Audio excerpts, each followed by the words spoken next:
Welcome back to my channel, everybody. This is your news report, second stimulus check update, and second stimulus package update for Christmas Day 2020. Now, I hope everybody's having a great Christmas Day.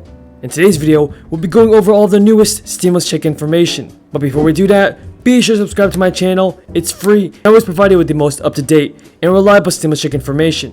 And let's get this video to 1,000 likes if you support the $2,000 direct payments. My message to our politicians in Congress is to put the political games aside. Prioritize helping the American people and pass the stimulus relief. If you agree with me, then leave a comment down below saying I agree. Andrew, for being with us. Let's start with stimulus. We now just learned today that, in fact, we're not going to get a vote in the House that will put forward the 2,000. The Republicans have stopped that. Where does the stimulus stand at the moment, and how important is it for the economy? Yeah, I think the stimulus is still on the one yard line, and that we're pretty close to still getting a deal. There's certainly going to be a few more back and forth between the different parties, but if you look at where they've come from over the last really 6 months, they're almost there. They haven't been that far apart, really, I think, in the negotiations for a while, and it was all coming close together. Certainly the president now has some concerns about the size of those stimulus checks, and they're going to have to work that out. But I'm still pretty optimistic that a stimulus bill is going to get completed, going to get enacted into law in the near term.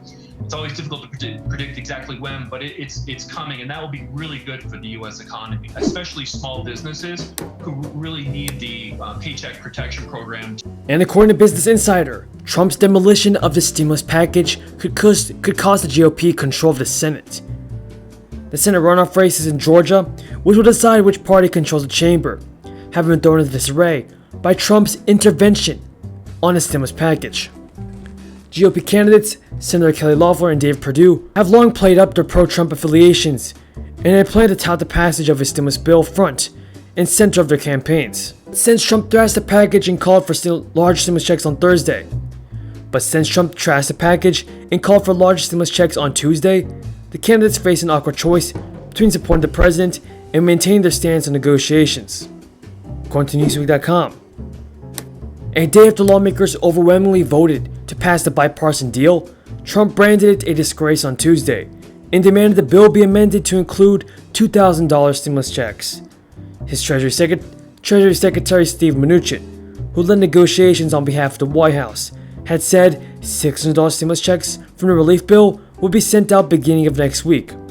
But it's almost certain that won't be possible, with House Republicans expected to block a proposal House Speaker Nancy Pelosi will put forward Thursday on raising stimulus payments. Unanimous consent, that didn't work because it was Republicans. Now they're talking about a roll call vote on December 28th. Yeah, that's all being worked out right now. My experience on these big bills, and this is definitely a big one, that you usually run into some unexpected turbulence along the way as you're kind of going into kind of land the bill, so to speak, and it can take a little bit, but in the grand scheme of things, I still think they're pretty close. Certainly we have the funding deadline on Monday, and right now my expectation is that they're putting in the Senate trying to figure out where they want to go and whether or not they want to cut a deal on the stimulus checks, if they'll stay firm on $600 or want to make other changes. But those negotiations are all going on right now. I think the main thing for your viewers to know is that I still think a deal is likely in the near term. The stakes are high as millions of Americans desperately await additional federal assistance, with the pandemic continuing to ravage the country. Along with the $600 stimulus checks, the relief deal passed by Congress on Monday was set to deliver a financial lifeline to many by establishing a temporary $300 per week supplemental jobless benefit, as well as additional funding for businesses, schools, and renters facing eviction. In that last-minute negotiations to finalize a really important bill, so that's pretty standard in Washington. So I remain optimistic. So Andrew, how about keeping funding going for the government? Because we have the NDAA, that National Defense Authorization Act, that the president now has vetoed. And as I understand it, that could well shut down the government because they're going to run out of funding. Yeah, and that will depend on if there's a veto override on Monday. Vetoes are in the post-war period a pretty common part of our process, and they just haven't been I think this, we've had so many deals that have been worked out recently, we've kind of forgot the role of veto sometimes. But Congress, now has a chance to override that veto. It looks like they may have the votes to do that, so we should know on Monday.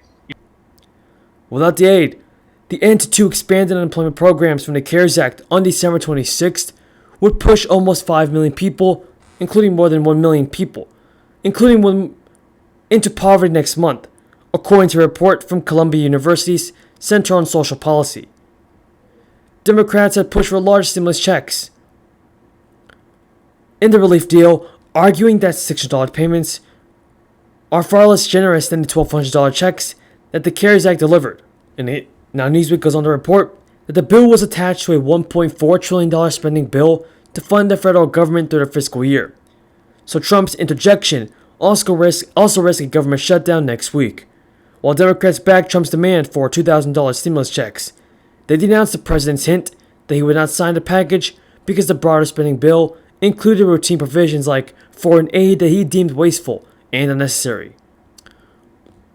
Everyone tell me in the comments down below, do you believe that President-elect Joe Biden will be able to pass more stimulus relief when he's inaugurated into office on January 20th?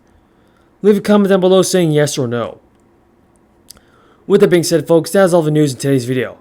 If you found this video useful, be sure to subscribe to my channel and click the notifications bell. Thank you for watching, everybody, and until next time, have a great day and stay safe.